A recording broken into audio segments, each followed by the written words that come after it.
if we read long enough, we'll get to the discussion of the bundle. The bundle you can think of as a program's folder. You can have nibs in different bundles and different folders effectively, which can be helpful for things like iPad UIs versus iPhone UIs and the like. Nil in this case just means get me the default, which is right there and can be found by its name.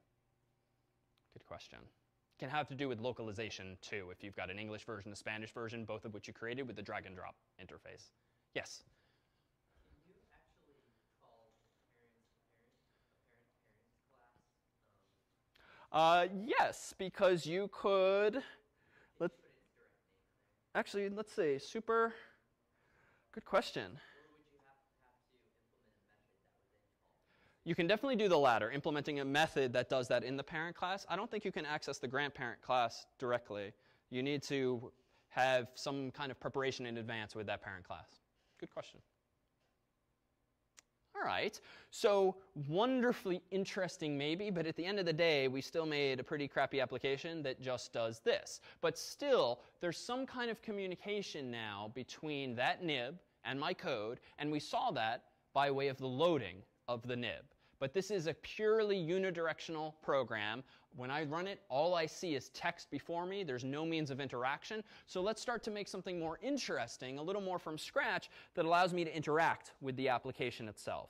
So I'm going to go ahead and close that one, create a new project, so not a new file, a new project, single view application. And this is generally where I'm going to start now, because with single view application, as you saw, we get a view controller and the nib file and the header file, and we get some additional wiring in the code. But I could absolutely have recreated that simple little hello class program by starting with an empty application and going to the File menu and saying New File and gradually adding back all of the individual files. The headache that arises quickly if you start doing too many things from scratch is you have to reconfigure some of those lower level settings that you just get for free with some of the templates. So I would start initially with the more useful templates, and only once you get comfortable, try recreating some of these things, as we may do in lab this week, from scratch and reconstructing what someone at Apple has already done for us.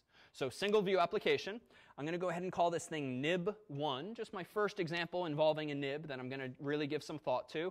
I'm going to turn off storyboards just for now to keep things consistent with that last story. Click Next, save it wherever.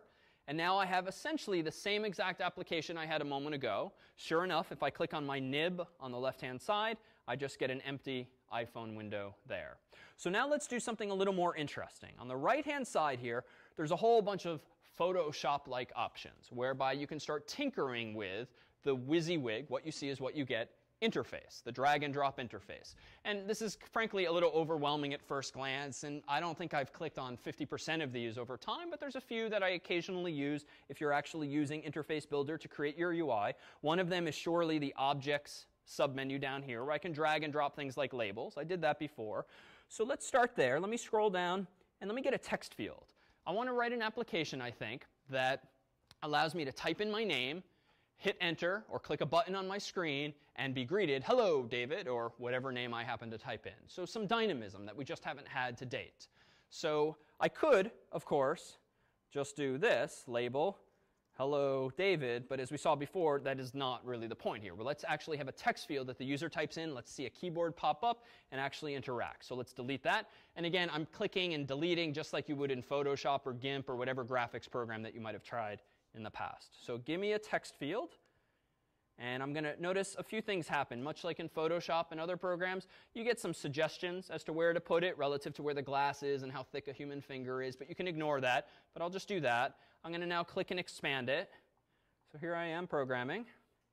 All right, and now I have this text field, and now notice up top, there's a whole bunch of these icons. Frankly, after several years, I still don't remember what one is what. But if you hover over them, you get little tooltips. So this one here is called the Identity Inspector. We'll click on that in a moment. This one's the Attributes Inspector. This one is the Size Inspector. And this one is the Connections Inspector. So let's start with Attributes Inspector. So that's this one here. And notice I can do a few things. I can change the color of this text field, the font size. How about some placeholder text? Just like in HTML5, you have a placeholder attribute. I'm going to put name here. And now notice if I look at my GUI, I have a grayed out word name. So that's nice. It's a nice little enhancement. How about the background? If I click on the gray background, Notice over here on the attributes inspector, I can choose a different color. So that's kind of interesting. Let's click other, zoom out so I can see it. Choose the little crayon things, and let's change it to white. So now I have a UI more like the one I got earlier for free by just using the empty application. And now I need a button to submit. So where's that? I'm going to drag and drop the button here. That's where Apple recommends I put it. I'm going to double click on it like in Photoshop and type go.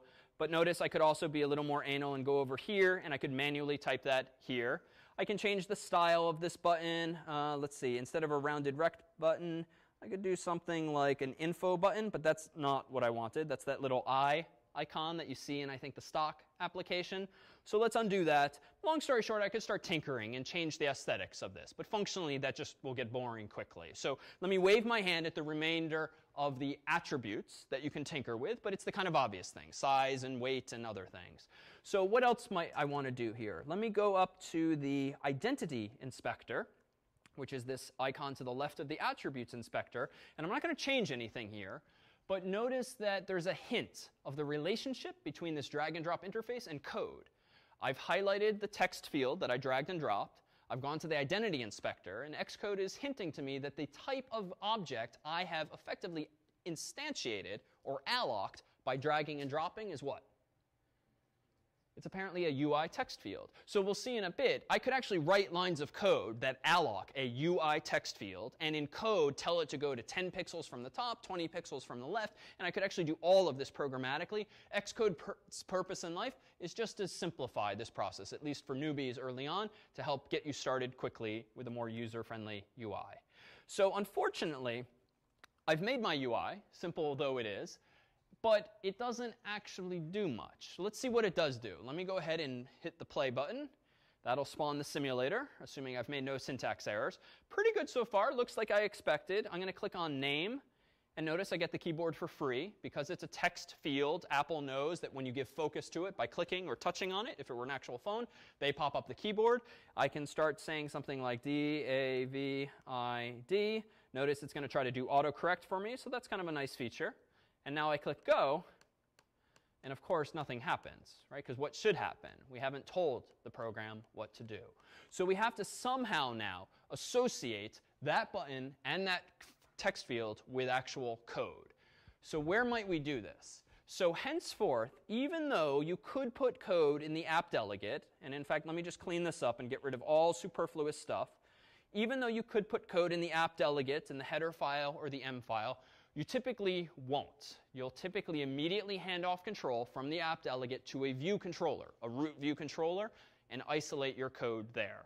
There's some cases where that's not going to be the case, but for now, think of a breakable rule of thumb that you should start writing all of your code in the view controller and not start embedding stuff in the app delegate, partly by convention here, per the MVC paradigm we just mentioned earlier. So what should I put where? So if I'm going to put almost all of my code in the view controller class, that means it should go in the H file and in the M file. But currently, these files look like this in the H file and in the M file, which looks like this. And honestly, this is really uninteresting. I'm going to get rid of this. I'm going to get rid of the private category, or the semi-private category. I mean, this class literally does nothing. But I need a way of somehow linking this class with that user interface. I need some kinds of like extension cord that wires the nib, the UI, with my code.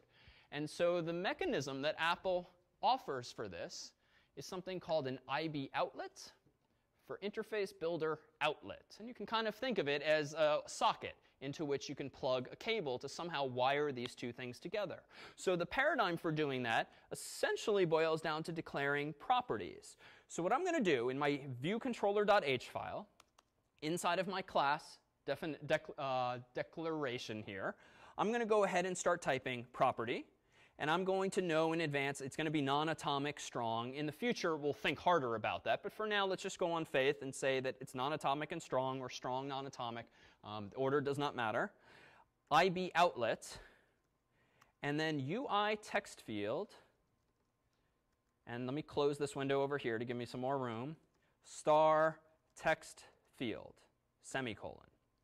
All right. Does this look like a valid declaration? Exactly. So this is a bad sign. If I click at that expected semicolon at edge and declaration list, it actually doesn't quite know what I'm talking about here. Let's try to fix that. IB outlet, resave, problem goes away. When in doubt, simply changing things in Xcode doesn't necessarily mean Xcode will notice, but generally saving the file will mean it will reanalyze your code and get rid of any warnings or errors. OK, so what does this mean? Well, a property is just a means by which we can synthesize